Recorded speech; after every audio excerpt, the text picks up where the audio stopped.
So the Yankees win the series, but they don't get the sweep against the Detroit Tigers. So somewhat similar to last week, where in that case they won the first three and then lost the last one. This one they win the first two and lose the last one. So within the series, they went from under 500 to over 500, and now they are at 500. So they are now 70-70 on the season with 22 games to go. So that's where they sit. You know, I think that while it would have been a complete pipe dream if they had come out of this last game with a win, you can start to get a little bit interested. Under no circumstance do I think that they would make it, honestly. But you could have gotten a little bit intrigued maybe by this weekend Brewers series. But I think with this loss to the Tigers here, it's a complete uphill battle, and it's not really worth even discussing. So I'm almost glad that, like, it worked the way it did, because, you know, because there is a lot of delusional people out there. And look, I don't completely blame them. Like, a lot of it is just you want it to work out. You want something to kind of hold on to. But the reality is that this team simply is not good enough. And, you know, Carlos Rodón tonight was horrible. And I know that he was kind of, you know, turning the corner slightly, but was just terrible again and got booed off the mound badly. Really, really badly. So you want to talk about people that are kind of like, you know, the new boo guys, right? You think about over the last few years, Gallo, Hicks, Donaldson, Carlos Rodón. I think Giancarlo Stanton's a guy, and we'll talk about Stanton in this series for positive reasons. Stanton's always kind of a guy that will be booed. But Rodón, it is, you know, and look, to his credit, even though he did have that situation against the Angels where he blew the kiss to the fans, that notwithstanding, he is accountable. Like he is hard on himself, so I'll give him that. You know, his post-game pressers, it's hard to get mad at him in those, but look, it has been a disaster of a first season for Rodón. And it really has to have you concerned going into year two. Again, this is, you know, because maybe there was a hope that, all right, maybe he can kind of right the ship. With this bad outing against a bad Tiger offense, a really bad one, that is very, very discouraging. So, but they do win the series, so now they have won 3 straight series. They, at a point, going into that last game, had won, 8 of the last 9? They had won 8 of 9. And they had won 5 in a row, dating back to the beginning of the Astros series. So there's a lot of good stuff there. And Jasson Domínguez, in Game 2, homered and had a 3-hit game. He had his first hit as a right-handed hitter.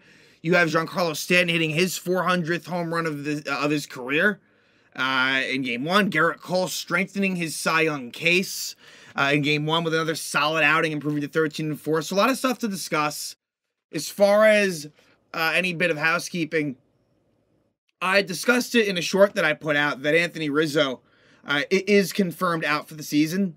And you know, I think that that's the prudent move because, you know, why rush him back? Funny enough, he got ejected in the third game tonight. He got ejected. Dominguez kind of got fucked over in that bat. Rizzo, you know, said what he had to say to the home plate ump, and he got thrown out of the game. So, but yeah, he, you know, we'll see. Next year will be very interesting because before he got hurt, he was very, very good. Just about as good as I've seen him, honestly, as a Yankee. And then after the concussion, it was just unrecognizable. He was really, really, really bad. So, look, I think that we can safely pencil him in, assuming he comes out of it all right health-wise, but it will be something to see, right? Like, will he just snap back into the Anthony Rizzo that we've known, or will there be struggles? But that's a conversation for another day. Keenan Middleton goes on the IL, and for Middleton, you know, he was pitching really well. You know, a trade deadline acquisition from the Chicago White Sox. He was performing like really well. You know, kind of under the radar, and you know, not in the most high leverage situations. Really middle relief. So I believe it was termed as right shoulder inflammation, and so they called up. Was it Weissert for this one? Because I know Ian Hamilton. Trying to think about it. No, it was Matt Crook For this one, it was Matt Crook. I think when Hamilton went out, it was Weissert. We'll talk about Weissert actually in the series. But yeah, Crook, who has really put up very good numbers in AAA, and I think is someone that the Yankees kind of see something in. So he did appear in a blowout situation tonight, and I pitched pretty well. My focus was kind of shifting at the end of this game, with the first night of football, with this becoming a blowout. But Crook, from what I could tell, looked pretty good.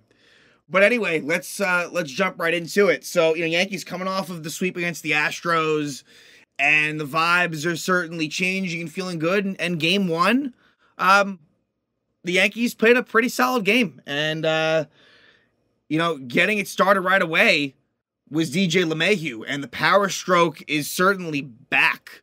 Back and almost better than ever. I mean, although, again, DJ... in his first year as a Yankee, everything was kind of included. Power was there, but 15 homers for LeMahieu. And it's just a nice stretch. Like, I think within the last, maybe 15 to 20 games, I think he has about 7 or 8 homers, something to that effect. So, again, that is very important for the future of this team, is DJ LeMahieu, being a very productive offensive player. So, in this game, what you're seeing now is Giancarlo Stanton has been moved to the 5 spot and Gleyber 4. So what's happening here is it's LeMahieu, Judge, Domínguez in the 3 spot, then Torres and Stanton, and then typically Volpe at 6. Then after that, it could be any, you see Peraza batting 9th, but not all the time. The catcher situation in this series, you had Rortvedt catch Cole, which is still going to happen. I think that they will try to get Wells to catch Cole, because I think that's the right thing to do, but for now, it's Rortvedt. Then Wells played game 2, and then Higgy versus the lefty in game 3. So that's kind of going to be the formula, I think, where it's going to be mostly Wells, but versus lefties, you'll probably see Higgy. And then when it's cold, you'll probably see Rortvedt. So for Austin Wells, I want him to get playing time. I just don't know if it's always going to be there. Someone who has gotten just the short end of the stick is Isaiah Kiner-Falefa. I thought maybe somehow there'd be a chance that they'd slip him into the lineup because he had really good numbers off of Eduardo Rodriguez, the lefty. Didn't happen. So clearly there was a discussion there, look, we're going with the kids, and that is the right thing to do. But I thought I guess it's different. But Higgy got an opportunity. I thought, all right, maybe Kiner-Falefa will as well, but that isn't something that we're gonna get hung up on here. Anyway, yeah, LeMahieu starts it out with a homer off of Alex Fido. So they kind of went with, I guess he wasn't the opener. He kind of was the bulk starter, but he didn't go deep. He only threw 40 pitches. So it was a bullpen game for the Tigers. Again, this was the same matchup as game 3 of that 4-game set against Detroit, where the Yankees won that game and they won this one too. So LeMahieu hits his 15th homer of the season, opposite field shot, gives the Yankees a 1-0 lead. The score would stay 1-0 for a while. And it would change in the 6th. In the 6th inning, Kerry Carpenter gets a leadoff triple. Judge and Stanton, but this is no one Stanton. Judge is having a little bit of trouble, what I'm noticing in terms of, balls in the corner. Extra base hits in the corner. He's having a little bit of trouble getting over there, and I think teams kind of know that, and so Carpenter busts it for a triple. And then Miguel Cabrera, in his last series against the Yankees at Yankee Stadium, and, Cabrera has had a great career, with the Marlins early on, contributing for sure to that 2003 World Series, then with a lot of good years, a lot of great years with the Tigers, including he won the Triple Crown, I want to say it was 2012 or so, right around there. And, yeah, so Miggy gets an RBI single, makes it 1-1. But Garrett Cole is able to get out of the inning. For Cole, he wasn't amazing, but yet you end up with a nice line. 6 innings, you got only 1 earned run allowed, no walks, and 7 strikeouts. So his ERA drops to 2.9. With Cole this year, it's just been pure consistency. And the good thing here is that Garrett Cole actually gets the win. So he was done after 6. But what happens is Aaron Judge with leadoff walk. Then, eventually, there's a new pitcher. Cisnero, the righty, comes in for the lefty Joey Wentz, and the situation is a runner on first, 2 out, and Giancarlo Stanton hits his 400th career home run. And he is, I think, maybe the 5th fastest to 400? What could have been, right? If not for injuries, what could have been? Giancarlo Stanton, he could be at 500 right now, or close to it. And the rest of his career will be interesting because this is someone that has the chance to make the Hall of Fame, but it's very much in question. It's one of those things we certainly can't determine now. And look, as you get older, health doesn't tend to get better. But again, Yankee fans gave him a nice ovation. It was 451-foot bomb, a classic Stanton home run, just a line drive that just carried. And the Yankees take a 3-run lead, and that was, the game-winning, that was the big play of the game. And then the Yankees bullpen does the job. A combination of Kahnle, Loaisiga, and Holmes. Kahnle comes on, pitches a 1-2-3, and he seems to be rounding into form after some struggles. Then in the 8th, Jonathan Loaisiga, who is just a ground ball machine, gets a couple of ground balls, gets a strikeout. Again, Loaisiga has been probably one of the best relievers in baseball since he's returned. And then Brendan White, the local product, who the Yankees did well against in Detroit, do well against him here too, where you get a 2-run double by Gleyber Torres to knock in Judge and Domínguez after Domínguez had actually doubled. So Gleyber Torres continuing his, really nice offensive season, and especially the second half of the season. So that makes it 5-1. Clay Holmes does come on, and, they're using Clay Holmes quite a bit. And you wish in a foreign game that maybe they would avoid him, but they use him.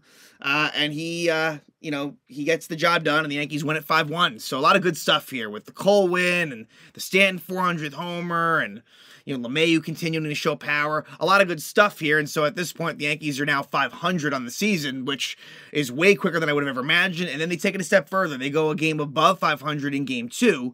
Game 2 was a pitching matchup between Matt Manning, who unfortunately he's out for the season now. Giancarlo Stanton hit a line drive in the first inning off of his foot. He fractured his foot. You don't want to get hit by a line drive by Stanton. So that's unfortunate. And then for the Yanks, on the mound was Clarke Schmidt. And Clarke Schmidt, I'm trying to think. Right, Schmidt's last outing was against the Tigers and was not that great. It was not that great. This was a lot better. This was kind of more of the Clarke that we've seen. Ran out of a little bit of gas towards the end, but pretty good. And, Domínguez was really the star of offensively. Domínguez was the star because he hits a home run. He's 3 for 4. But also don't forget about Oswald Peraza, who had a 3-hit game after, I believe didn't he have a 3-hit game in the Astros series? I think he did. Was it Game 2? Either way, Peraza, the season numbers are still pretty fucking ugly. But, this is someone that I think you can work with. I think that there's definitely potential with Oswald Peraza to be a solid MLB player. But they got to be patient. So, like I said, Schmidt versus Manning, but Manning would only go 1 inning. So the Tigers take the early lead. You get an RBI single by Kerry Carpenter with 2 out to knock in Zach McKinstry. Like I said, Stanton lines out to Manning, and he's done for the game, done for the season. The Yanks in the second tied up off of Bo Brisky. It would be a 2-out RBI single by DJ LeMahieu to knock in Oswald Peraza. So a little 2-out rally for the Yanks. Keep in mind that this was Austin Wells' first start at Yankee Stadium. Unfortunately, he didn't really do much on the offensive side, but the Yankees tied up 1-1 there. Then in the third, you get a situation where Jasson Domínguez homers, short porch. Again, this swing seems like it's made for Yankee Stadium. He is off to an awesome, awesome start. It's exactly what you'd want to see. It's his 3rd home run, and he's only the 2nd Yankee, the other one being Shelley Duncan, his former, very brief AAA manager with Scranton. Shelley Duncan in 2007 had 3 home runs in his first 5 games. That's what Domínguez did. Then you get a couple of walks, Gleyber and Stanton, but then a couple of outs. But Oswald Peraza with a 2-out RBI double gives the Yankees a 3-1 lead. Cisnero then comes in the 4th. He gets into some trouble. As with 1 out, Judge doubles, then Domínguez singles, so it's a 1st and 3rd 1-out spot, and Gleyber Torres with an RBI single to make it 4-1 Yankees. The Yankees wouldn't score again, and it would be just enough to hold up. It would be. Clarke Schmidt gets into some trouble in the 7th, and eventually, with 1 out, gives up an RBI single to Andy Ibanez, and Matt Vierling goes to 3rd. So Wandy Peralta comes into a 1st and 3rd 1-out spot. A mixed bag for Wandy, for sure. He gives up a sac fly to Parker Meadows, which makes it 4-3, but then he strikes out Carson Kelly. And then in the 8th, he was unable to finish the inning. Just a couple of walks. I mean, Wandy threw a lot of pitches. Wandy threw 35. And so who comes into a bases loaded 2-out spot in a 1-run game in the 8th? Greg Weissert, who is not someone that in his time as a Yankee, whether that be late last year or like sometimes this year, he's not a guy I really trust. But give him credit, he comes in there, was aggressive, and he gets Matt Vierling to strike out. So Weissert, and Clay Holmes was available. Clay Holmes pitches the ninth, but they bring Weissert in, and he gets the job done. So that's a big spot there, and he gets the job done.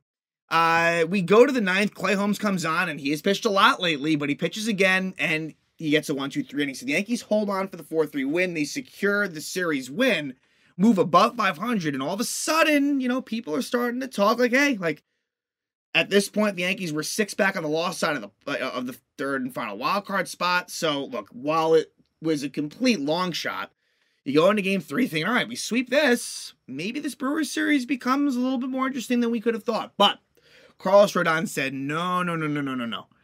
I need to bring you guys back to reality. And Carlos Rodón is now 2-5 with a 6.60 ERA this season. Complete disaster. And they're going to stick with him, of course. This is a 6-year contract, but man, I just feel like I've seen this before with Cashman, big time starting pitching acquisitions. And again, I'll admit it, I wanted him. I did. The numbers were outrageously good, amazingly good. And he's someone that there's not a whole lot of mileage on Carlos Rodón. There really isn't. This is not, he is in the prime of his career. I'd even say leaning on the youngish side. Like, this is someone that, like, if it worked out, this could be like you got Garrett Cole and Carlos Rodón. But I think we need to completely reevaluate going to next year. I'm not saying, I don't want to label anything yet. That's just not, there's just no need for that. But wow, like, I am very concerned about him. Look, clean slate. I'm sure, like, there'll be a lot of positive propaganda, as far as Rodon's concerned, and the Yankee hype, they're going to try to sort of make it seem like everything's going to be fine. I need to see that to believe it. Because again, like, I'm at the point now where it doesn't matter what he does the rest of the season. It doesn't. I was going to say, like I said earlier, maybe if like the last month and change ends up being decent, like, no, I don't even, he could pitch well the rest of the year. I don't even care. This is definitely a concern for me. Big time. And Rodón got blasted tonight. Absolutely cooked. So, Eduardo Rodriguez on the mound for the Tigers, and he pitched fine. He pitched well. Nothing crazy. He was staked to a really big lead, so that helped him. I think the Yankees probably could have gotten to Rodriguez under different, look, the Yankees tried to chip away, and then, things just got out of hand, and that was it. But, look, the Yankees offense was held down to an extent, but we'll talk about this one. So, first inning, you get a double for Matt Vierling, and then a 2-run homer for Spencer Torkelson, his 26th homer of the season. He would not be done on the night. And right away, 2-0 against Rodón. But second inning rolls around, and the Yankees are getting going. Gleyber Torres, who owns Rodriguez, I think I was in attendance. I think, what year was it? It might have been 2019. It was either 18 or 19. I think it was 19. He hit a grand slam off of Eduardo Rodriguez. I think I was at that game. Either way, Gleyber hits his 25th home run of the season. That cuts it to 2-1. Then you get a couple of walks, Stanton and Volpe. However, although I shouldn't say however right away, Higgy hits a ground out, but it's a somewhat successful out. He gets the runner over to third, so it's first and third, 1 out, and then Everson Pereira hits a 6-4-3 double play. And I was ready to come in here and be like, look, I'm not so impressed by what I see from Pereira, but to be fair, he would get a 2-run double later in the game, so I'll kind of temper that, but I'll just say, I want to continue to give Pereira reps, right? That's what we should be doing. But I'm just, what I've seen so far, I'm just giving my honest assessment. Like, whereas like with Peraza, like I can see something there. I don't know, Pereira, I'm just not quite seeing it. And I don't know what his future is as a major leaguer. But again, like, let's see what he does for the, last 20 or so games. So the score remains 2-1, and then Rodón shits the bed again. RBI double, Vierling, and a eventual sac fly by Andy Ibanez makes it 4-1.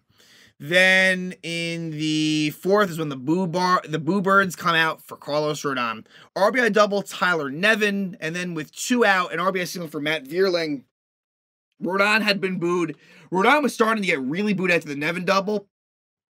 And then after the Veerling single, it was insane.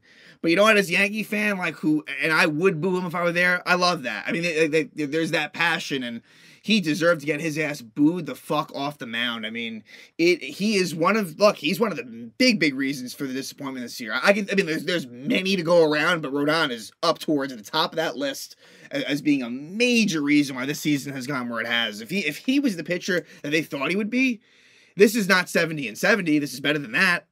And again, there's many other issues, but he is definitely one of them. So then Randy Vasquez comes in, and unfortunately, it doesn't get better as he allows a 2-run homer to Spencer Torkelson, makes it 8-1. So it makes the line for Rodón just that much, a little bit worse. 7 runs against Rodón. In the fourth, Yankees do chip away a little bit as you get a 2-out, 2-run double by Everson Pereira, which cuts it to 8-3. That was it for the Yankees scoring on the night. Vasquez pitches a few more innings, then, and was fine after he gave up that homer. Albert Abreu comes on. Abreu is awful. It's crazy that he's still on this team, but whatever. Pitches a scoreless 7th, but then in the 8th, he allows a 2-run homer to Andy Ibanez, which makes it 10-3. Then in the 9th, Matt Crook does come on and pitches a 1-2-3 inning, and he did strike out Miguel Cabrera in what was his last at-bat at Yankee Stadium. So Crook looked good, and maybe they'll give him a look. But yeah, Yankees lose 10-3, blowout fashion loss, and so they win the series. They did go above 500, but now they're back at 500, 70-70. And now the Milwaukee Brewers come into town. And this is a big series for Milwaukee. As it sits right now, and they did get some help where the Cubs lost tonight, but Milwaukee is 2 games up on the Cubs for the NL Central. So a lot on the line for them. Will Josh Donaldson be called up? To this point, there's been no indication that that's the case. So maybe it won't happen. Maybe it will, maybe it won't. But for the Yanks, the pitching matchups versus the Brewers are as follows. Game 1, Colin Ray against Luis Severino. So not really sure what to expect there. Ray is, towards the bottom of their rotation. And Severino, we'll see. Didn't pitch well versus the Astros last time. Has pitched well in certain spots. Maybe this is one that it is, home against the Brewers, who offensively aren't totally imposing, but we'll see. They have a 77-62 record is pretty solid. Game 2, which will be Old Timers Day, where they'll be really honoring the 25th anniversary of the 1998 team. After those ceremonies conclude, Game 2 will be Wade Miley, the lefty, against Michael King. And then Game 3 is really that's the fun. That's a really good pitchers matchup. And, one to be excited about. It's Corbin Burns versus Garrett Cole. Now, Corbin Burns this year, he's seen better years, right? I mean, he hasn't been, amazing, but still, this is a guy that is capable of putting up a really, really great performance. And, going against Cole, I'm sure that'll be a fun one at the stadium. And then the Yankees will then travel to Boston for a 4-game set, but we'll wait on that one, as I'm sure there'll be a lot to discuss there. But Yankees, some good, some bad, and that's kind of what happens when you're a 500 team, and that's exactly where they sit at 70-70. Halfway through this homestand, Tigers are out, Brewers are in.